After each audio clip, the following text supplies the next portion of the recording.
Belum resmi bercerai, Habis Daud tak lagi menyebut penyanyi Raisa Andriana sebagai istri. Saat menyambangi Polres Metro Jakarta Selatan, Kamis 6 November 2025 untuk menindaklanjuti laporan pencemaran nama baik.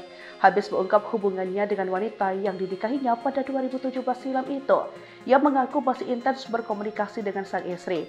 Namun ayah satu anak itu menyebut Raisa sebagai teman baiknya.